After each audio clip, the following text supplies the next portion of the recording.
So, I'm sure you're all wondering why I'm wearing all of this. Well, after an incident involving 2 squirrels, a catapult, and a bar that I'm never allowed to visit ever again, I am now forced to wear all of this for the opening of this review. So, this is me assuming the role of a gay Irish rapper. Homie. You know, I'll be the first to say that I've done some bad things in my life. I've insulted my collab partners. I have shamelessly attempted to mooch off the success of those far more influential and talented than I am. And I may or may not have committed first-degree murder against a small pony, even though he did try and kill me first. This is the first time in my entire life where I have felt honestly ashamed of myself. Things can honestly not get much worse from here on out. Hey there, is this the way to get to Valhalla? Oh, I'm Pixel Cake, by the way. Ladies and gentlemen, we here at EmeraldComet Productions would like to kindly apologize to you for any inconvenience you may be experiencing at this moment. Unfortunately, our gracious host is suffering a mental breakdown. Therefore, we'd like you to all to sit down and calmly enjoy this groovy music that is so willingly He said the word groovy. He said the word groovy. He said the word. A word that is gone out of style in the 1970s! What is wrong with you? Have you no sense of shame? I will murder you! I will eat your skin and devour.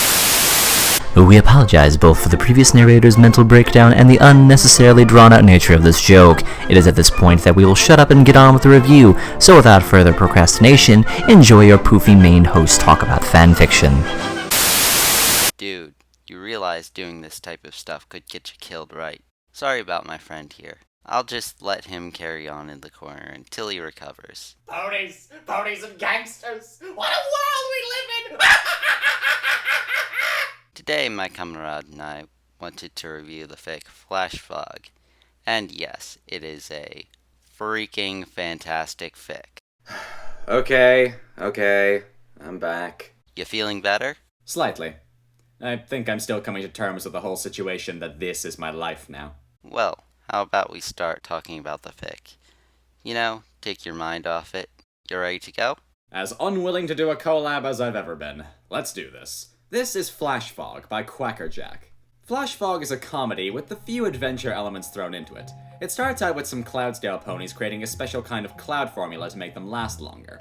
However, as always, technical issues happen and the clouds fall down to Equestria and create a large sheet of fog. From there, Fluttershy is appointed by the Department of Weather, or the DOW, as the top pony to deal with the oncoming fog, as she is a certified fog expert. And the rest of the story plays out over a period of 3 days, which follows Fluttershy trying to stop the fog, as well as the other shenanigans involving the other townsfolk. If anything, I think this concept is a very interesting one. Not just for the fact that it's something that I haven't seen done before, or because the reason that Fluttershy even became a fog specialist in the first place is so that she could become exempt from taxes. And yes, by the way, if you read the story, that is a plot point brought up in the first chapter. But because that it opens up a load of possibilities for what other Pegasi work as in the weather department. If there are fog specialists, then maybe there are also ponies who specialize in dealing with hail, or snow, or monsoons, or other kind of weather catastrophes. Of all things I'd like to see expanded upon, I'm actually really curious to see if any other writers will delve deeper into the workings of Cloudsdale's weather department of all things. Tanks for the Memories takes care of that very well, I'd like to think. True.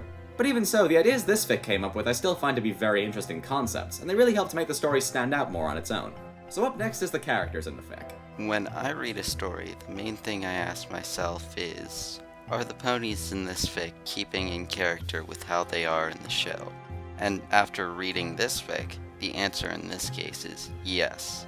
Heck yes. Heck freaking yes. Would you care to explain why? With pleasure, my obscure reference-quoting friend. Every character in this fic is well written, Fluttershy especially, which I would hope for since she is the main character. She's timid, nervous in front of strangers, but also has her ability to be passive-aggressive like she does in the show. Now, usually I'm not the biggest Fluttershy fan in the world, but the way she's written here makes her so likable and a really good character to follow. No kidding. And the same thing has to be said for the rest of the main cast. The rest of the main six all have their show-accurate personalities, including Rainbow Dash's hot-headedness and Rarity's attention to detail in the clothes she makes for the weather team.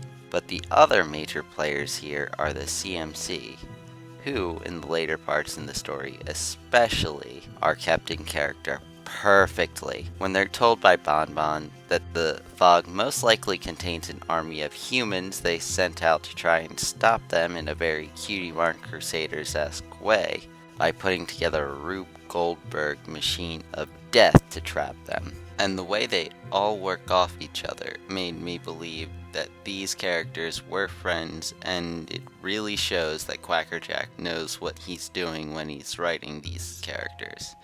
I guess you can say the CMC are MVPs.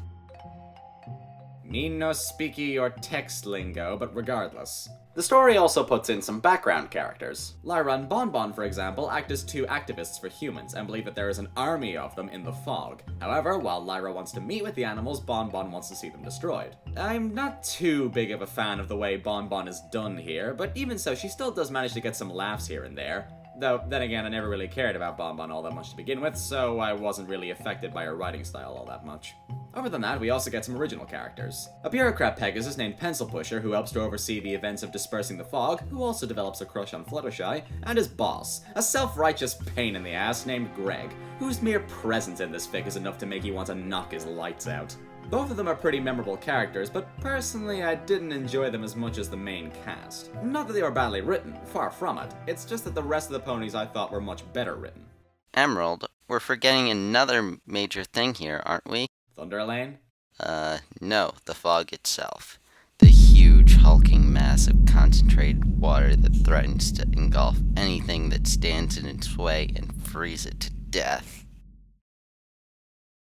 Congratulations, Mr. Cake, you've just made a cloud of fog sound intimidating. Just like the story. Indeed. It really shows how good of a writer Quackerjack is when he can make something so mundane as a cloud of fog sound threatening. True, the fog bank is giant, but it's the way it's described when it's first seen by Pinkie Pie, the way it's shown to affect a pony when they stumble into it, and the way it makes everything shrouded in it seem like something out of Silent Hill. Seriously, the fog is just as big of an integral part of this story as all of the characters, and it really shows when it starts to be described. But the other thing that makes this story really awesome is that, for the most part, you have no idea where it's going to go. I mean, you know the fog problem has to be resolved, but the journey towards it is so difficult to figure out, it makes you want to keep reading, just so you can see what happens next. I love stories that are able to do that. It keeps the story interesting and it really engages the reader. Will Fluttershy ever admit that she just became a fog expert because she doesn't want to pay her taxes? Well, you'll just have to keep reading, won't you? So, like most things on this channel, I've sung the story's praises and hailed it as a good piece of writing. There's a but in there somewhere, isn't there? But Called it. I do have my fair share of problems with the story.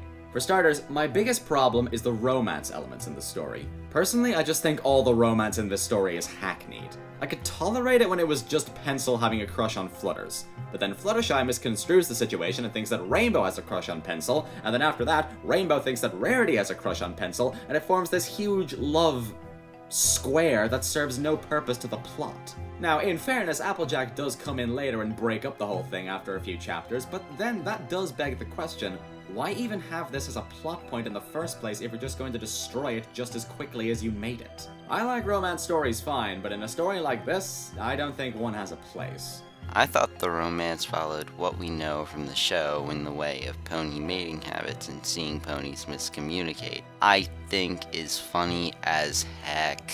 Yeah, whatever floats your boat and sails it, man. But apart from that, the other thing that I'm not too big on is the ending. You ever read a story and kind of feel the writer's sense of commitment towards the project kind of fade a little bit towards the end?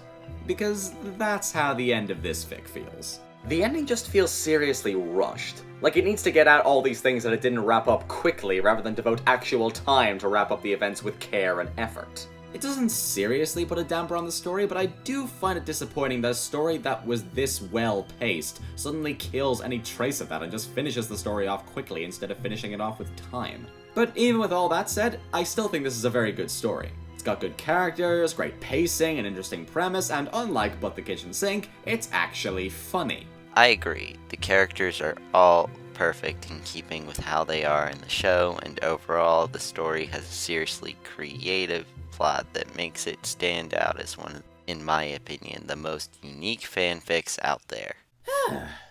Well, that was certainly a good laugh. Thanks for that, Pixel. Yeah, it was pretty fun.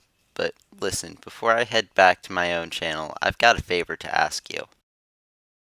Does it involve teaching a magically defective unicorn how to protect themselves? No. Oh, good. We're not going down that road again. No, it's to do with that rapper getup you had on at the start of the review. I'm slightly scared now, but regardless, continue.